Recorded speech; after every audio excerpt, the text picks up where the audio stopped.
Bacalao para ti, bacalao para mí, bacalao, bacalao, bacalao para ti.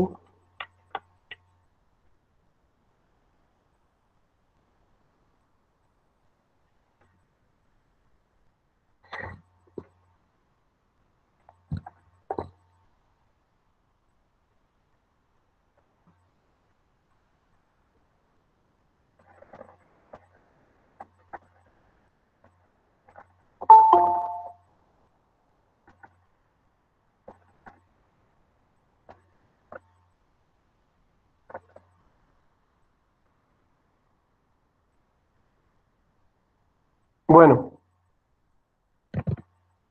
ayer andábamos por el método clínico.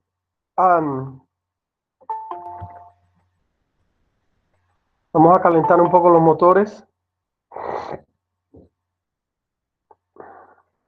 Vamos a calentar un poco los motores, ¿verdad?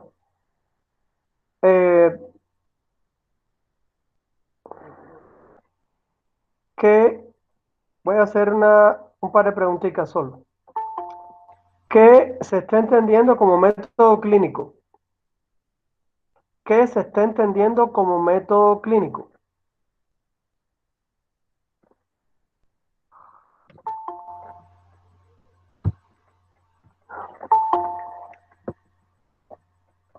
A ver, ¿quién recuerda esto?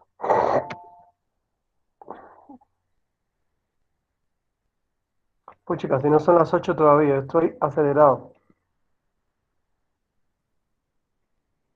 Todavía está entrando, ¿verdad? Yo entré un poco antes hoy. Uf.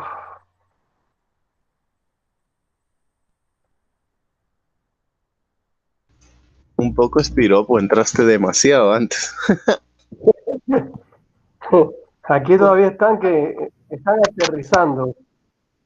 Sí, todavía están Eh, despertando. Falta un minuto para que inicie oficialmente la clase, pues qué abuso el tuyo, Mario. a la madre, qué horror. Entre lo que se acaban de despertar y tomar el café, ¿sabes qué pasa? Que yo me desperté Todavía. tarde.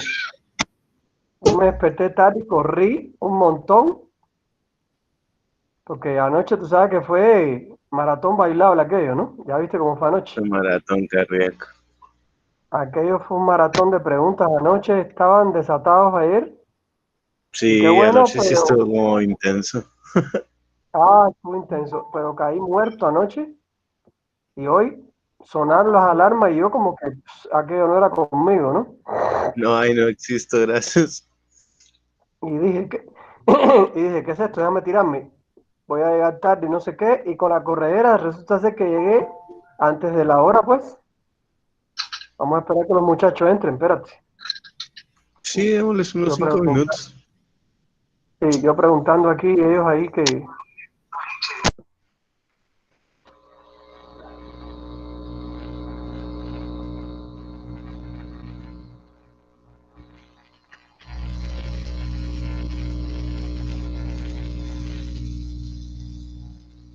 buenos días, Vanessa.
Bueno,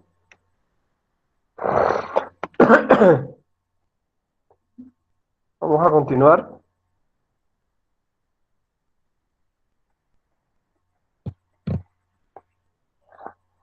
Vamos a continuar con la clase de ayer. Estaba esperando que se despabilaran un poco, pero bueno, ya estamos en tiempo. Estábamos hablando de diagnóstico clínico. Empezamos el tema del psicodiagnóstico, ¿verdad? Que conecta directamente con todo lo que hemos visto hasta ahora. Venía hablando ayer de las deficiencias en el psicodiagnóstico y caímos en lo que se llama el método clínico. El método clínico que yo les contaba que no se ponen de acuerdo los teóricos, ¿verdad? Existe una alta inconformidad. Argentina, por ejemplo, tiene un método, un enfoque un marco muy psicoanalítico, un modelo muy psicoanalítico. España tiene un modelo híbrido. España tiene un modelo de psicoanálisis con, con conductismo. Estados Unidos va llegando a un modelo integrativo. En América, en Cuba, les contaba que desgraciadamente, tengo que decirlo, eh, por la influencia marxista rusa en la psicología, el modelo psicoanalítico pretendió ignorarse, un error craso. El modelo psicoanalítico es imposible de ignorar, está presente en las técnicas proyectivas y tiene un alto valor diagnóstico que con las técnicas psicométricas no se obtiene la información que se obtiene con las proyectivas. O sea, esto es un hecho. Entonces les contaba que método clínico consideramos que siempre que se realiza una evaluación profunda y exhaustiva de la personalidad del sujeto, estamos utilizando el método clínico, independientemente de que se utilicen algunos procedimientos estandarizados, pruebas psicológicas y procedimientos de tipo experimental. O sea, los métodos que tú utilices no importa siempre y cuando tú estés estudiando la personalidad y obteniendo datos clínicos, datos de la vida del individuo, por lo que no aceptamos que el método clínico se defina a través de una de las formas dinámicas que adoptó en su desarrollo histórico. Aquí Alonso está haciendo una crítica a que en los primeros 50 años del siglo el método clínico era muy proyectivo y que no es lo único que hay. Vaya, está bueno. Aunque no es menos cierto que este brinda una valiosa información, reconocerlo. Creo que el camino era la integración, una integración de modelos que nos permitiera estudiar al individuo, ¿verdad? Por tanto, cuando hablamos de método clínico, hablamos del estudio del individuo, de su vida, de los accidentes psicológicos, de todo lo negativo que le puede haber ocurrido, ¿verdad? Y de todo lo bueno que le puede haber ocurrido también. Por ejemplo, eh, si alguien se ha casado 2 veces y se ha divorciado 2 veces y tiene hijos con 2 mujeres o con 2 hombres, esto es un dato relevante en la historia clínica, ¿ya? Es que es muy personal, eso no se recoge. Por favor, esas cosas hay que escribirlas. Usted está convocado a escribir esas cosas, ¿verdad? Porque usted está haciendo un estudio clínico del individuo. Entonces, ¿verdad? Que el individuo te cuenta que él es hijo de una señora que era la otra mujer del padre y que fue la amante del padre y que él es un hijo bastardo, ¿verdad? No reconocido. Esto sería un dato relevante, claro que sería un dato relevante. Hay que ponerlo en la historia, hay que ponerlo en la historia. Eh, a la hora de exponer un caso clínico, ¿debemos exponer eso? Claro que hay que exponer el caso. Los casos en el servicio se exponían sin el nombre de la persona. Entonces ustedes no van a poner el nombre de la persona cuando hagan el informe y cuando hagan la ficha. O sea, no ponen nombre de la persona y ponen XXX, ¿verdad? Y ahí conservan eh, la identidad de la persona en secreto, ¿sí? Um, o sea, el método clínico nos sirve para estudiar al individuo. Marito, creo que solo para hacerles una aclaración, lo de XXX se usaría solo en la tarea, porque usualmente cuando les toca entregar informes tanto de práctica o algo así, ¿verdad? Imagino que se los van a explicar más adelante igual, pero Sí. los nombres o todos los nombres se colocan únicamente con iniciales. Por ejemplo, por darles un Ah, ejemplo, ok. ¿verdad? En mi caso, que mi nombre es Guillermo Rafael Monzón Lanuza, ustedes colocan GRML, ¿verdad? Entonces solo colocan Ok. la inicial del primer nombre, segundo nombre y los apellidos, ¿verdad? Entonces solo para hacerles esa aclaración. Fíjate, si quieres, puedes hacerlo. Podemos hacerlo aquí también, aquí, así, no hay ningún problema, ¿sí? Para que vayan practicando mejor de un solo. Sí, sería lo mejor Sí, realmente. sí. Lo pueden hacer como está diciendo Guille, no hay problema. Ponen las iniciales del nombre y los apellidos de la persona que ustedes están estudiando, ¿verdad? No hay ningún problema. Eh, es muy interesante en el método clínico estudiar al paciente por varias vías. Primero, métodos proyectivos. Segundo, técnicas psicométricas y técnicas abiertas. Y sería bueno que la persona te escriba una autobiografía, que es el método que yo les quería subir. Está pendiente de que yo lo haga, ¿verdad? Eh, para que tengan varias vías de estudio del individuo. Y es como un rompecabezas que tú armas. El caso clínico nos decía hace muchos años en Uricao, mi profesora, que era como un rompecabezas del individuo que tú armas. Entonces, que la habilidad tuya para armar el rompecabezas y para interpretarlo es lo que hace que tú hagas un buen un caso clínico regular o un caso clínico mediocre, ¿verdad? En muchos casos ustedes terminan haciendo casos clínicos buenos, les cuento. He visto casos clínicos de estudiantes muy buenos. Eh, el diagnóstico clínico es un tipo de diagnóstico psicológico que se realiza en el campo de la psicología clínica para evaluar al hombre en el proceso salud-enfermedad. El diagnóstico clínico es el conocimiento de los procesos y propiedades psíquicas, de su formación e interrelación en sujetos con estado normal o patológico. Yo les contaba ayer a la otra sección, y de hecho escribí esto que ven en pantalla, lo agregué ayer, que cuando Freud crea el psicoanálisis, él lo hace en el sentido de estudiar al hombre enfermo, ¿verdad? Mayormente a los neuróticos, a los perversos, a algunos psicóticos, pero el fuerte de Freud fue el campo de los neuróticos. El gran aporte de Freud es la neurosis y la explicación de por qué se produce una neurosis en el individuo. Y Freud plantea que la neurosis siempre va a ser causal en el individuo. O sea, la neurosis siempre va a tener un evento que la va a disparar.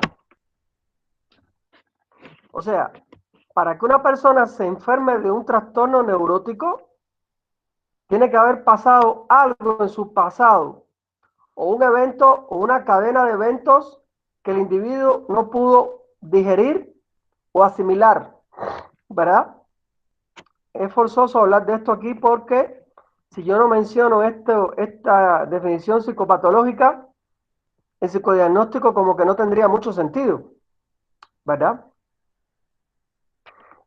Sin embargo, habían otras hipótesis que la doctora Cao nos hablaba en su época, que decían que hay personas que no habían sufrido nunca un trauma o un evento que disparara la neurosis y eran neuróticos. Entonces había una teoría del doctor Armando Alonso y doctor Irán Castro, psicólogo y psiquiatra, Armando Alonso y Irán Castro, que decían que existía una personalidad neurótica y que esto tenía un componente psicofisiológico. Y podrán imaginarse que aquella gente no se pusieron de acuerdo jamás en la vida, ¿verdad? Eh, y de pronto te estaban casi diciendo que la configuración neurótica de personalidad se podía hasta heredar, ¿verdad? Que podía tener que ver con la genética. Fíjense que en la vida real, y 30 y tantos años después, yo he comprobado que hay personas que tienen en su vida accidentes psicológicos en su infancia, perdieron a su padre, su mamá se casó con un hombre que no lo quería. Entonces tú dices, bueno, ahí está el evento que detona la neurosis. Vaya. Bueno, y aquellas personas que son extremadamente ansiosos, depresivos, donde no existe eso, no hay un evento. ¿Cómo explicamos la neurosis en esa gente? Entonces tenemos que aducir que es una explicación genética y hereditaria. No sé si me hago entender. Les comparto esto porque este es un tema muy interesante. A la hora de comprender la anamnesis, que es la historia de la vida clínica del individuo. No sé si me hago entender. He planteado dos orígenes de la neurosis. Si los psicoanalistas me ven diciendo esto, me ahorcan, me ahorcan. En un congreso, una vez que yo asistí, yo hablé de esto y me miraron con una cara los argentinos como diciendo, ¿qué le pasa? Pero cuando yo lo volví a explicar, se quedaron así. No son teorías suyas. No, claro que no, son teorías de mis profesores. O sea, ya cuando tú hablas de teorías de psicólogos, psiquiatras con experiencia clínica, ya la gente tiene que escucharlas. Sean o no sean válidas, ¿vale? Entonces, a manera de corolario o de resumen,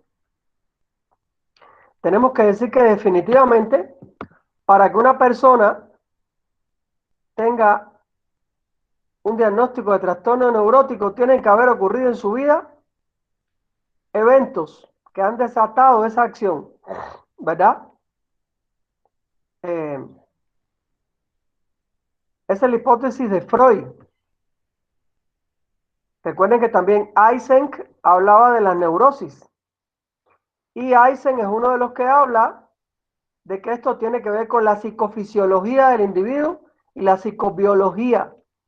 Entonces, según Eysenck, no necesariamente tiene que ocurrir un evento que dispare la neurosis, ¿verdad? Entonces es complicado, porque de pronto cuando tú entrevistas, haces un estudio a una persona, si esta persona omite esos eventos que desataron la neurosis por represión, o sea, si él no recuerda el evento que desató el comienzo de la neurosis, uno puede creer que este trastorno neurótico en él tiene un origen psicobiológico y puede no ser así. ¿Me hago entender?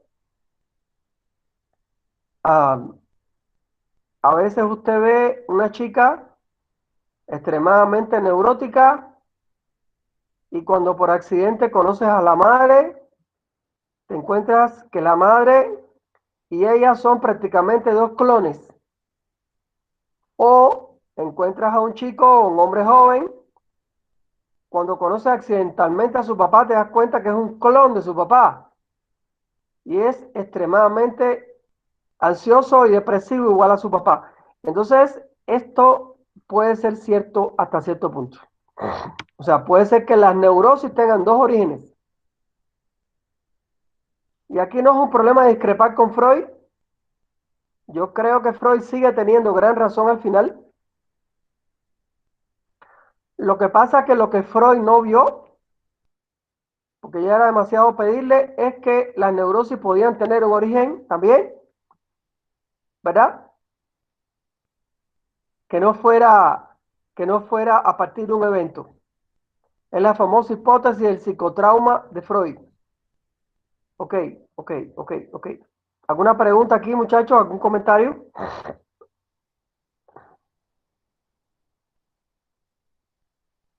¿Estamos entendiendo bien sobre el surgimiento de un trastorno neurótico? ¿Entendemos eso? Alguien tiene su micrófono abierto, pero no me pregunta. Yo tenía una pregunta. Cuando la persona es neurótica y tiene hijos, esto es de ley que va a afectar a la criatura que viene después de ella, ¿verdad? O el papá igual. Bueno, es de ley. No sé qué quieres decir tú con eso, pero o sea, que es muy probable. Decir, sí, lo que pasa es que ahí no podemos distinguir, Nicole, si es un problema que lo neurótico se aprende, y aquí nos vamos a una psicopatología conductual, porque es muy posible que tú aprendas a ser neurótica si tu mamá es tremenda neurótica, ¿me entiendes lo que digo? Sí. O sea, si tu mamá es la persona que se queja, hace escándalo, se descontrola, eso tal vez tú no lo heredaste biológicamente, pero tal vez tú lo aprendes, ¿me entiendes lo que digo? Y podría ser que a partir de la neurosis de la mamá, el niño o la niña se convierta en como sumisa y así, siempre con miedo. No se convierte en la mamá, sino que como en la contraparte de eso, de esa Bien, neurosis. bien, ok, ya te entendí. Claro, que cree la niña una forma de neurosis, ¿verdad? Sigue siendo una neurosis, pero no es igual a su mamá, sino que se parece.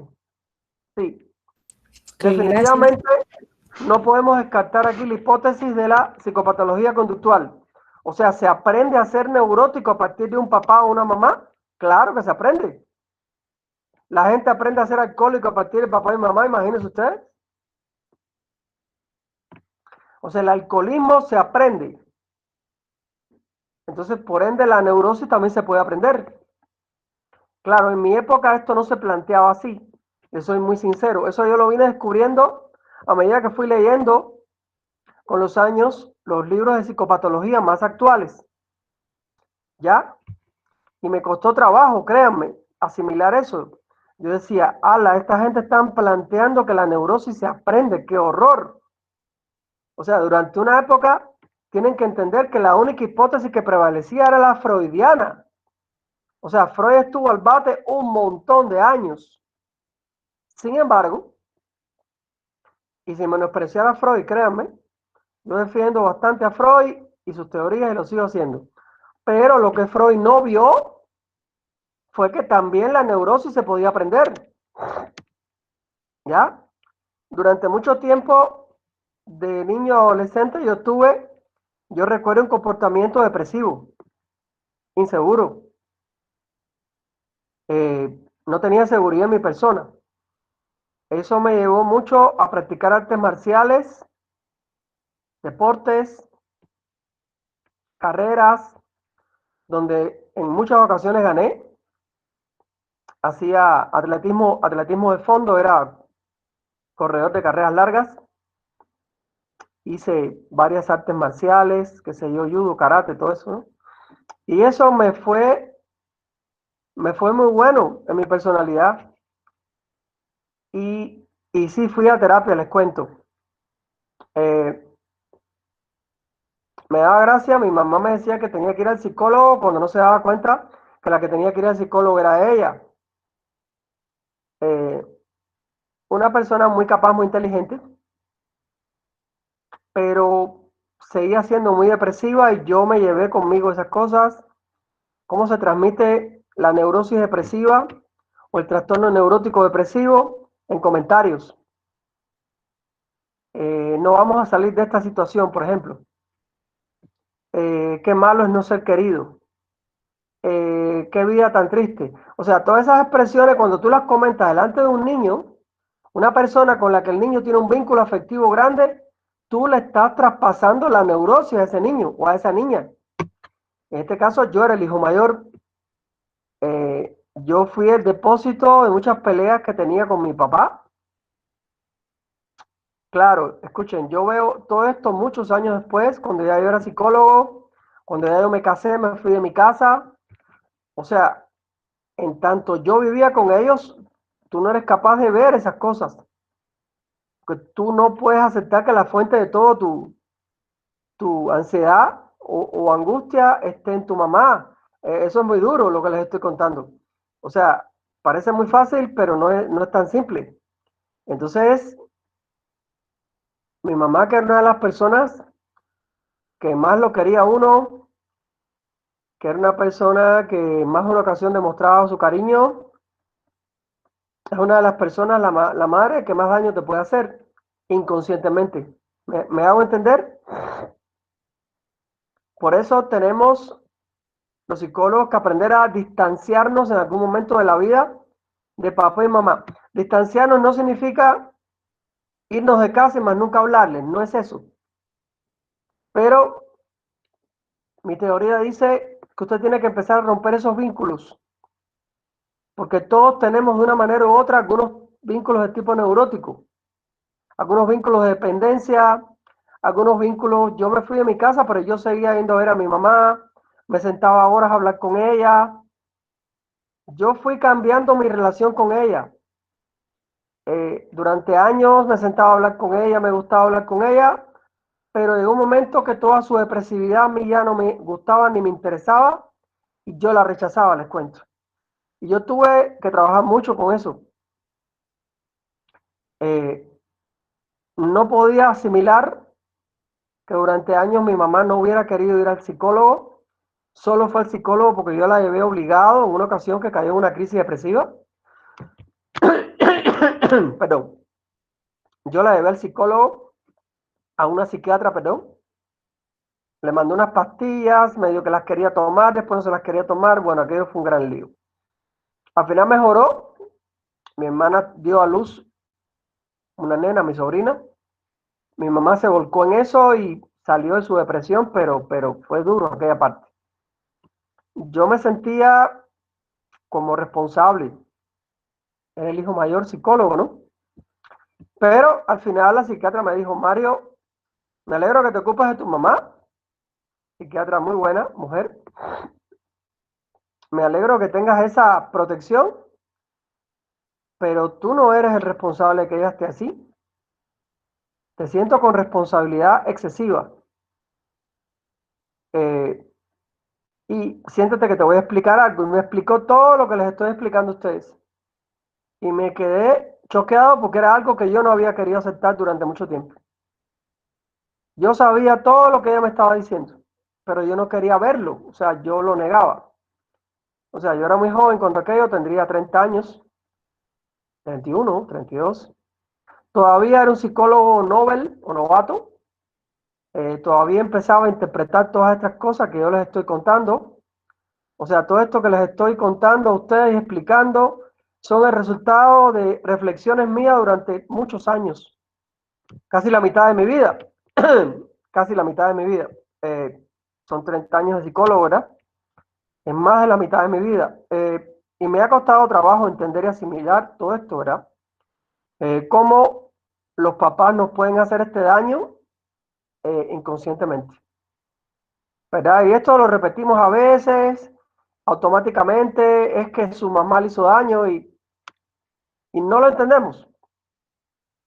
¿Cómo va a decirme, decía una paciente, que yo le hice daño a mi hija? Señora, usted no se dio cuenta, pero usted hacía daño a su hija, ¿verdad? Con las cosas que decía, con las cosas que hacía, en fin. ¿Alguien que haya notado alguna influencia negativa sobre mamá o papá, sobre ustedes, que lo quiera compartir? Al estilo mío, va a llegar en algún momento que van a ir aceptando, introyectando el estilo mío y van a poder hablar de estas cosas. Yo sé que no es fácil, ¿ok? Yo sé que no es fácil. Les cuento todo esto. A ver, Nancy. Nancy, cuéntame. Yo lo que me di cuenta es que estaba repitiendo un patrón, Ok, que mi mamá no se llevaba bien, o sea, mi abuela no se llevaba bien con su mamá, mi mamá no se llevaba muy bien con su mamá y yo no me llevaba muy bien con mi mamá. ok. Entonces, eh, pues me di cuenta que esto estaba sucediendo y yo me propuse, bueno, porque me di cuenta de eso cuando yo no me estaba llevando bien con mi hija. Oh, Entonces, yo me propuse que no iba a seguir con ese patrón, ¿verdad? Que tenía lo que romper con descubriste, eso y lo descubriste y trataste de cambiarlo. Muy bien eso, muy bien eso. pues, ¿Eso ocurrió a partir ujú. de que fuiste a terapia tú? No.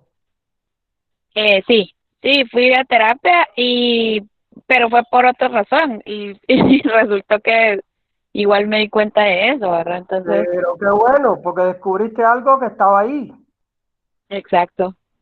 Sí, eso es lo ¿verdad? bueno de la terapia, ¿verdad? Porque se supone que era por otra Sí, cosa, pero al sí, final salió esa situación y entonces trabajé el vínculo con mi hija y luego correcto. pues estuve trabajando el vínculo con mi mamá. Traté como de echar Sí. una mano entre mi mamá y su mamá, pero creo que igual las dos ya están como muy predispuestas a muchas cosas y pues Ajá. ya no se pudo hacer mucho, ¿verdad? Pero sí trataba como de hacerles conciencia también a ellas, así como yo me di cuenta.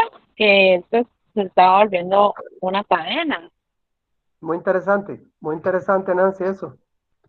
Muy interesante reflexión sobre tu persona. Esas son las Gracias. reflexiones que tenemos que hacer cuando estamos estudiando psicología, porque si no, ¿para qué estudiamos psicología, muchachos? Tenemos que tratar de analizar nuestra vida y aprender a ser personas más sanas. No es que seamos personas trastornadas, pero tenemos que hacer todo lo posible y luchar por ser personas más sanas. La psicología que estamos estudiando nos tiene que servir de instrumento para el autoanálisis de la propia personalidad, ¿vale? Muy interesante. Otra cosa que descubrí al estilo de Nancy es que papá y mamá estuvieron casados toda la vida, se aguantaron toda la vida. Y yo me dije, yo no me voy a aguantar con alguien y cuando algo no funcione, me salgo. Si no lo puedo componer, me salgo. He tenido 3 relaciones estables a lo largo de toda mi vida. No es tanto, estuve casado con la madre de mis hijas 16 años, después una relación de 12 años, o sea, en fin, entre 2 países, 2 relaciones largas, no es tanto. 2 relaciones largas estables. O sea, cuando las cosas no caminan, yo siento que tenemos que terminar la historia, aunque nos duela, y salirnos. Y en algún momento empezar otra historia y seguir adelante. No te puedes quedar. No te puedes quedar a que el universo cambie tu vida. Perdón. No te puedes quedar a que el universo cambie tu vida. No te puedes quedar a que las cosas mejoren por arte de magia. Cuando tú ves que ya no se puede, cuando tú ves que ya fuiste a terapia de pareja, cuando tú ves que ya tú hablaste con la persona 50 veces y alguien no quiere dejar de hacer lo que está haciendo, es hora de retirarse. Y eso también lo aprendí. Y eso no era de mis papás, eso es mío, es una reflexión a partir del estudio de la psicología. Y de la psicoterapia, perdón, a través de todos estos años. O sea, hacer psicoterapia todos estos años a mí me hizo reflexionar sobre mi propia vida, no quedó para dónde, ¿verdad? Gracias a Nancy por compartir eso. ¿Alguien más quiere compartir alguna experiencia de vida sobre la cual ya esté haciendo algún insight? A ver, Daniela, Nicole, Yero, a ver, ustedes que participan a veces.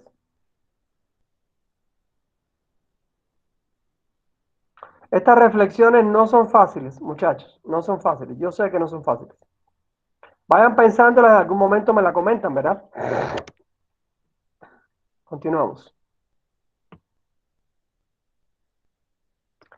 Como les decía, el psicodiagnóstico, ¿al hombre normal o solo al hombre enfermo? Es una pregunta. Entonces yo les contaba que hubo un psicoanalista francés, creo que él fue alumno de Otto Rank, no fue alumno directo de Freud, pero fue alumno de los mejores alumnos de Freud, Paul Diel. Dice que existe un psicoanálisis del hombre normal y otro del individuo neurótico enfermo. O sea, es posible estudiar a un individuo normal que tenga conflictos y hacer un estudio de caso para poder ayudarlo. Por ende, no sirve el psicodiagnóstico para los normales y los enfermos. Y por ende, el psicoanálisis también se puede hacer con gente normal, ¿verdad? Y se puede hacer con gente neurótica. ¿Ya? Esto es muy importante, ¿sí? El diagnóstico clínico se ha hecho más amplio al incluir la evaluación de los sujetos sanos, voy por la línea de sujetos sanos, con fines preventivos. Esto hace además que sea el más extendido en la práctica actual de la psicología. Tanto es así que en la mayoría de los textos sobre psicología clínica médica normal aparecen desarrollados los procedimientos y métodos de evaluación que son propios a la psicología.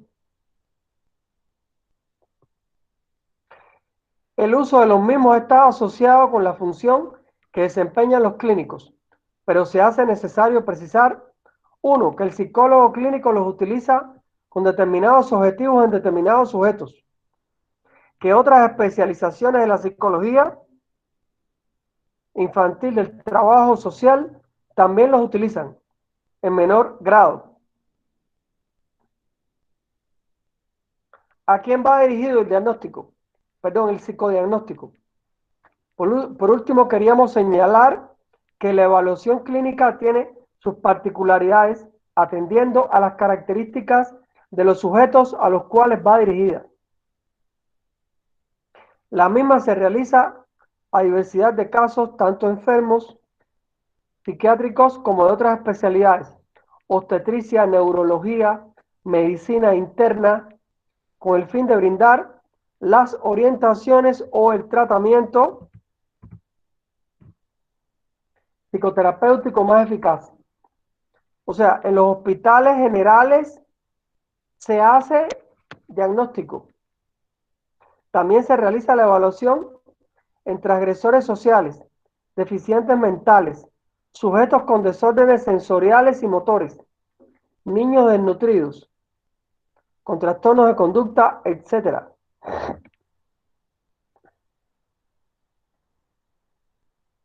¿Qué alcance tiene?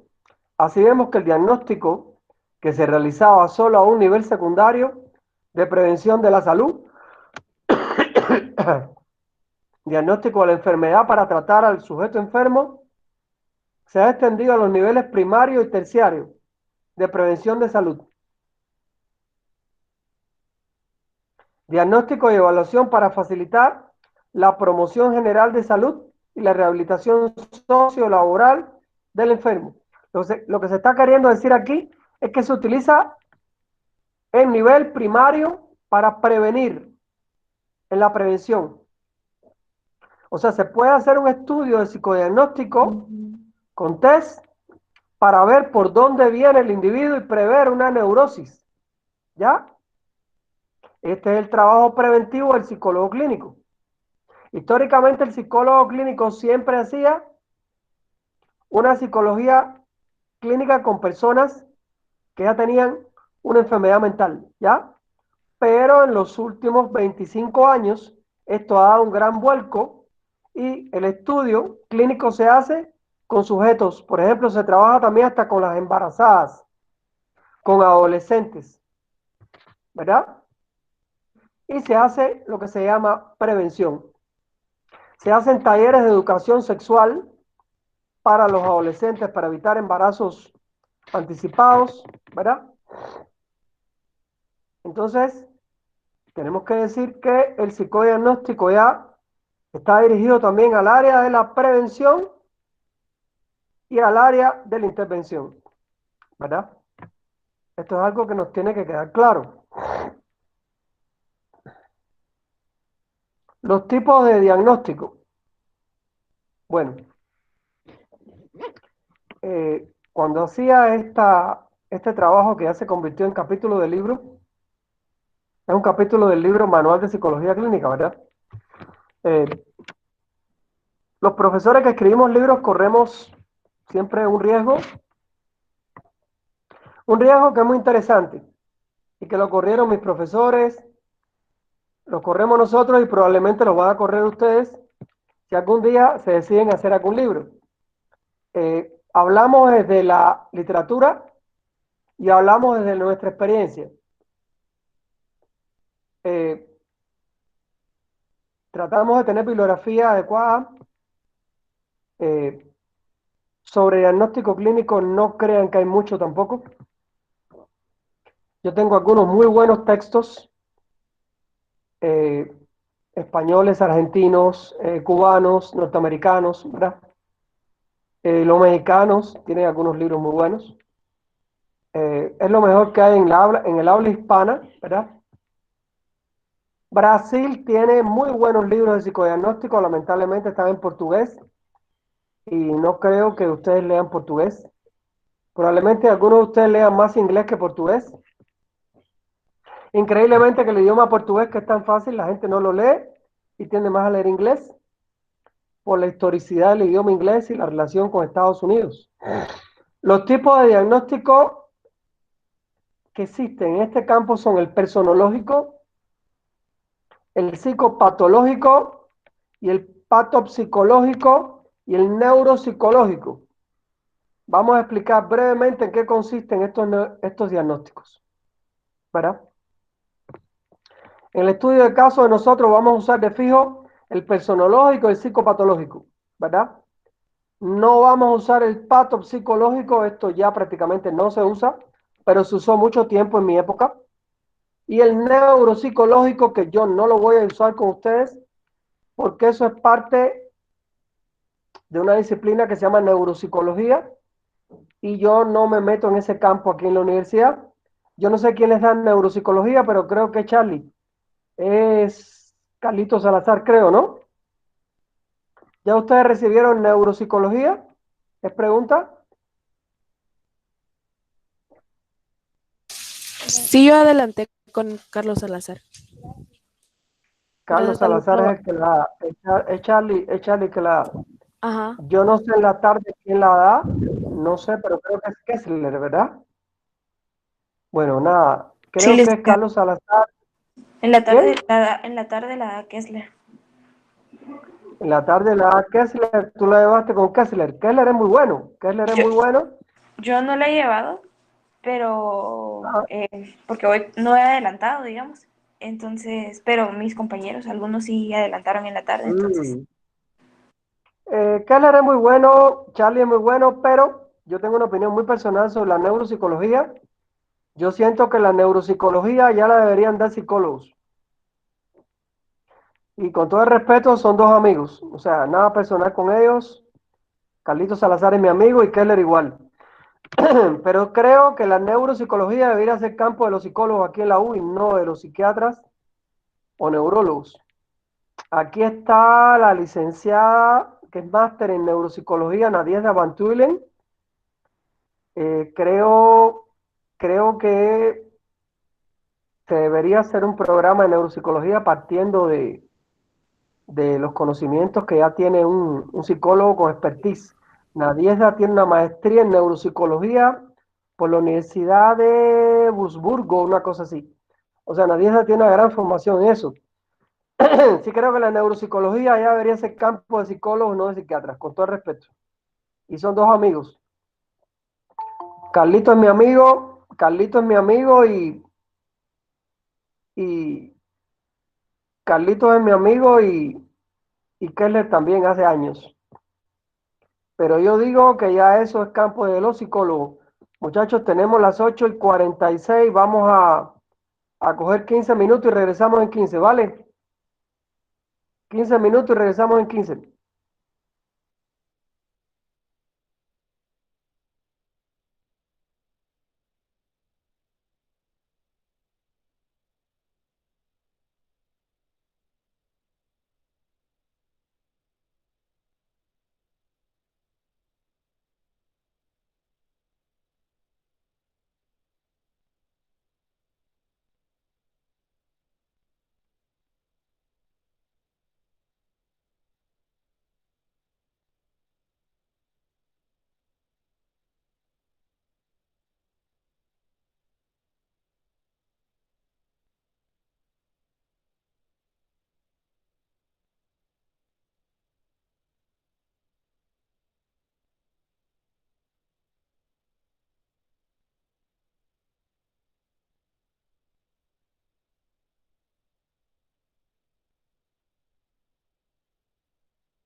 Bueno, regresemos. Me demoré un poquito porque les estaba haciendo una composición pictórica para que conocieran un poco de los neuropsicólogos en la América Latina. Eh, voy a, voy a enseñarles lo que tengo, lo que estaba haciendo.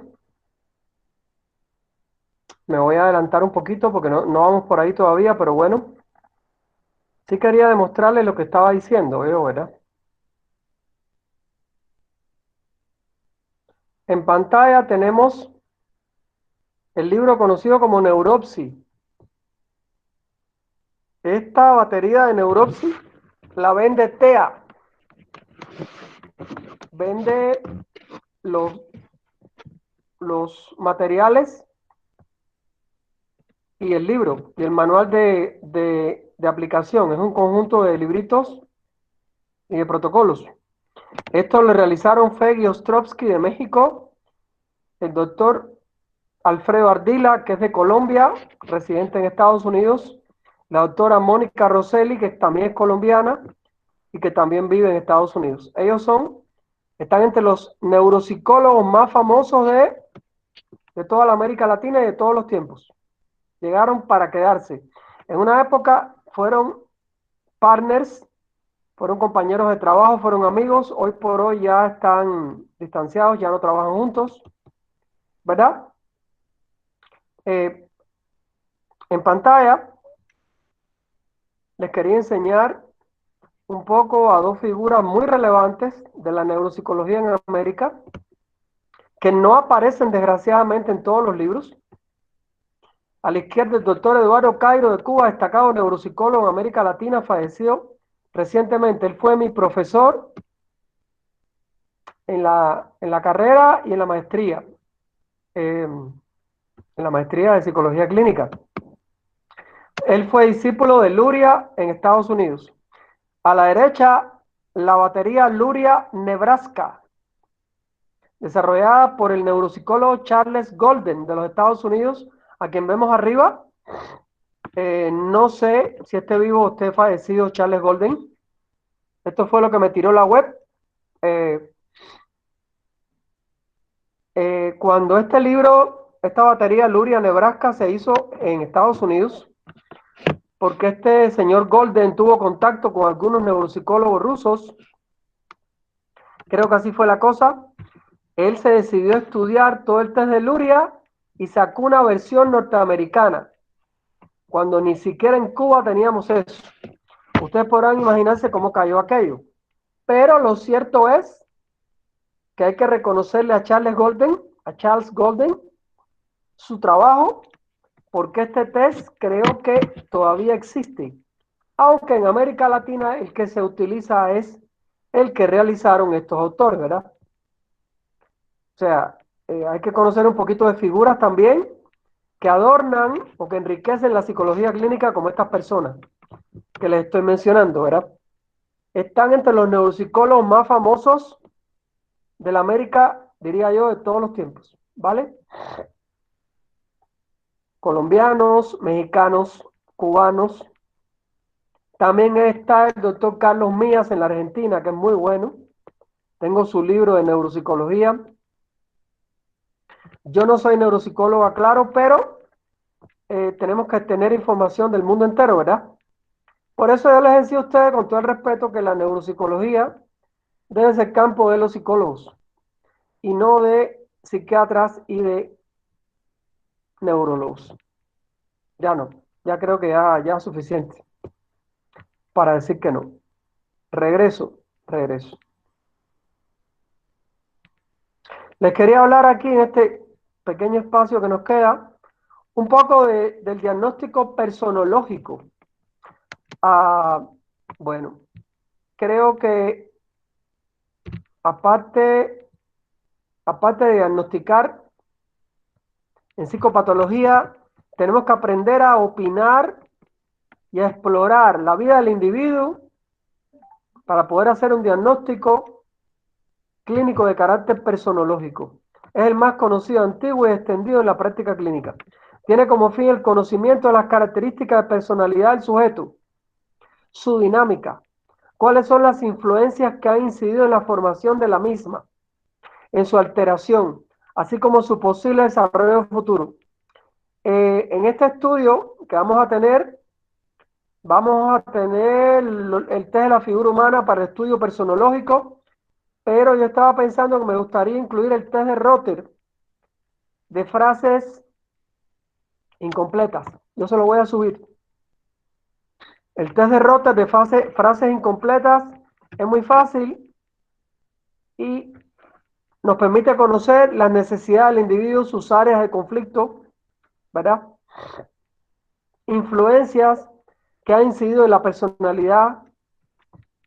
Con mayor exactitud va a un estudio de las áreas de actividad del sujeto familiar, educacional, laboral, social, matrimonial, sexual, personal, para conocer sus experiencias, actitudes, conflictos y formas de enfrentarlos.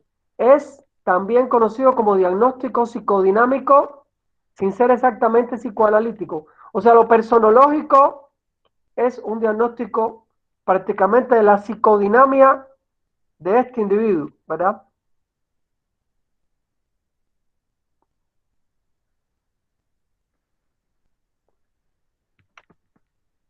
Siempre valiéndose del método clínico. O sea, cabe decir que el diagnóstico personológico está dentro del método clínico, siempre.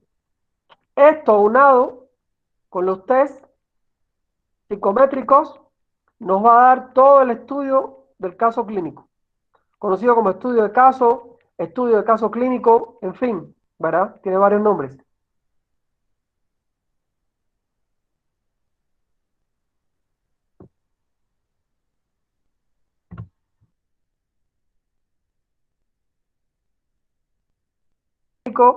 Que es en esta variedad de diagnóstico clínico donde tiene su máxima expresión. Muchos consideran el diagnóstico personológico como una forma de diagnóstico clínico, ¿sí? Particular, a pesar de que este sea lo que aparece relevante o patológico, lo que más le preocupa al sujeto. El núcleo de la evaluación lo constituye no el problema, sino el individuo que lo tiene. El problema solo puede ser comprendido en su relación con la personalidad, relación entre lo particular y lo general. Son diversas las técnicas y procedimientos que utiliza para lograr una evaluación satisfactoria. Entrevistas al sujeto, a familiares y compañeros, la autobiografía, por eso yo les comentaba de la autobiografía,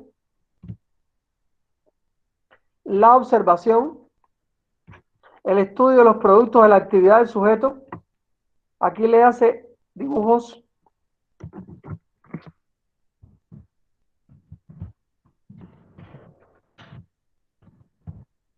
Situaciones experimentales, pruebas psicológicas, objetivas y proyectivas. ¿Qué es importante ver aquí? Bueno, aquí es importante ver las necesidades del sujeto, ¿verdad? Los conflictos del sujeto, áreas de importancia en la vida del sujeto. O sea, ¿qué elementos pueden detonar un diagnóstico psiquiátrico o psicopatológico, ¿verdad? ¿Sí? Un poco, este es el diagnóstico personológico, ¿verdad?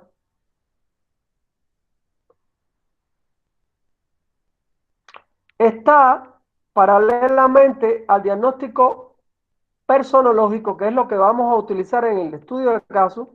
Solo vamos a utilizar el personológico y el psicopatológico, ¿verdad? Paralelo al psicopatológico.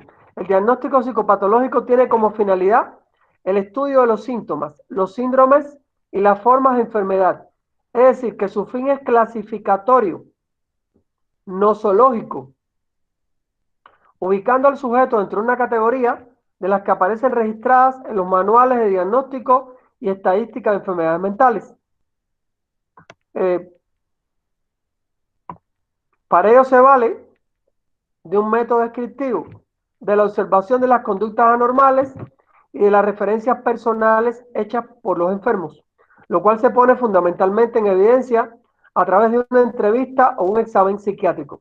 En nuestro caso, debemos decir aquí que comprendemos que la enseñanza del diagnóstico clínico en psicopatología debe enseñarse por los 3 manuales que existen en el mundo de la psicopatología, la CIE-10, la GLAD BR 2017 y el DSM-5. Enseñar a partir de un solo manual es incompleto. ¿Ok? A continuación, preguntas. Vamos a ver si están atendiendo. Quisiera que me respondieran a qué se refiere el diagnóstico personológico. A ver, Daniela Martínez. Daniela Martínez, ¿está en el chat? Buenos días, licenciado. ¿Cómo está? Bien, Are you, gracias. are you awake? Sí, gracias. Okay. I'm very Es happy. la psicodinámica del individuo, es como Ok. ver qué, qué elementos pueden desarrollar un problema en la persona. Ok, muy bien, Daniela. Gracias. Vamos a ver, David Lima. David Lima, Sí, licenciado, dígame. ¿cómo está? Bien, gracias. ¿Y usted qué tal? ¿Estás comiendo mucho? Em, pues lo normal, siento yo. Bastante, Moderado. digo yo. Con esta encerradera de la pandemia, ¿verdad? Estamos comiendo mucho. Esos varones como comen a la edad de ustedes, Más o Dios menos. santo. Mira, ¿qué elementos son los que nos interesan en un diagnóstico personológico? En base a lo que has estado escuchando. Sí, creo que lo que más nos interesa es todo aquello que influye a la persona, como decía en la diapositiva, tanto lo familiar, matrimonial, sexual, Ok, muy todo bien, las experiencias muy bien, que muy definen bien, nuestra personalidad. muy bien. Esas experiencias pudieran darnos elementos de que el individuo está haciendo una neurosis, ¿sí o no? ¿Qué dices tú? Creo que sí, como usted decía más temprano, de que pues la neurosis se puede aprender, ¿verdad? Y creo que pues todas nuestras experiencias pueden, nos educan. Muy bien, David, muy bien, David. Vanessa, Buenos Vanessa, días, licenciado. Buenos días. buen día, ¿cómo estás? Bien, ¿y usted qué tal? ¿Ya merendó?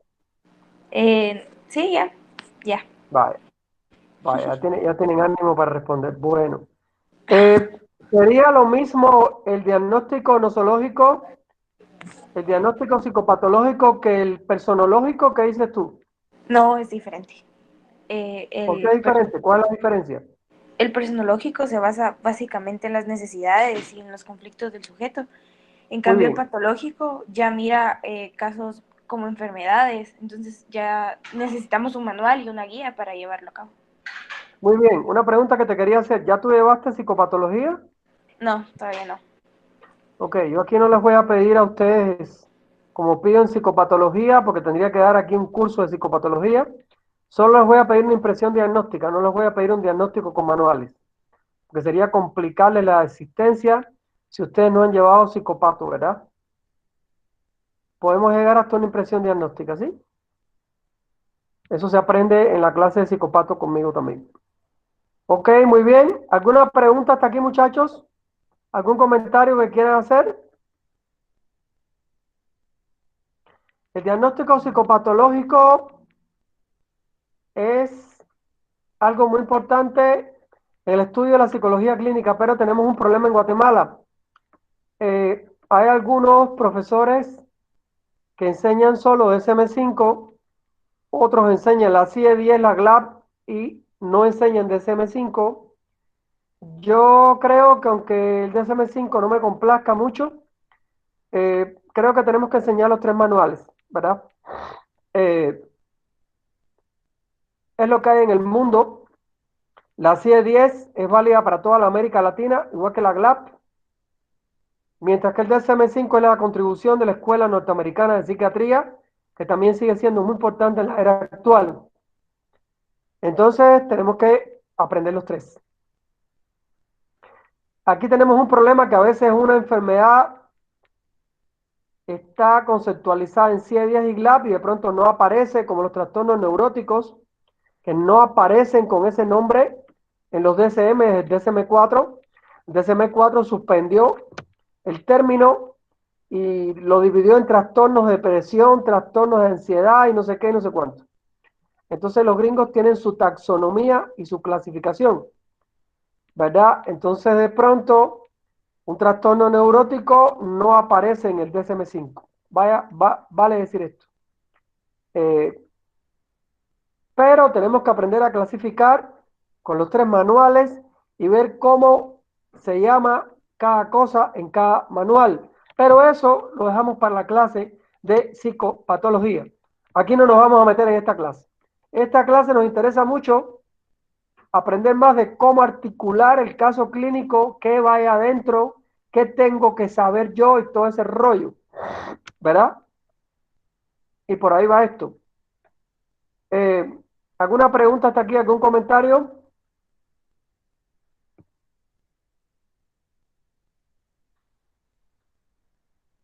Quiero saber algo. ¿Tienen clase detrás ustedes los miércoles? No sé. Sí, tenemos clase hasta las 12:30. Ay, madre mía, Catalina. ¿Qué clase tienen detrás de la mía? Módulo de investigación ¿Con quién les toca eso? Con con... Lourdes. ¿Cómo? Lourdes Jun. Lourdes Jun. No, se llama Pablo, no sé qué es su apellido, se me olvidó. Pablo Soy. No me recuerdo, Pablo creo que Soy. sí. Pablo Soy es un hombre joven, moreno. No. Es No. Pablo Mogollón. Ah, él. Pablo Mogollón. No, yo no lo conozco a Pablo Mogollón. Conozco a Pablo Soy. Bueno, él debe ser de los nuevos. Bueno, a ver, ¿querías hacer alguna pregunta, algún comentario, Mel? No. ¿Te queda claro esto de la diferencia entre los diagnósticos? Creo que está muy fácil, ¿no? Muy claro. Sí, está bastante fácil. Estaba yo pensando, me urge subirles el esquema de la autobiografía. Voy a tratar de hacerlo hoy. Para que se la den a su sujeto y su sujeto la vaya llenando. Oye, voy a dejarlos ahora aquí para que tengan un tiempito y no entren corriendo de una clase para la otra. Si no tienen más ninguna pregunta, más ningún comentario, para mí ha sido un gusto como siempre y me voy saliendo. Muchas gracias, que tengan buena semana. Feliz día, Feliz licenciado. día. Chao, chao. Se cuidan. No Hola, coman doctor, mucho, feliz día. no compren muchas cosas. Bueno, chao, chao.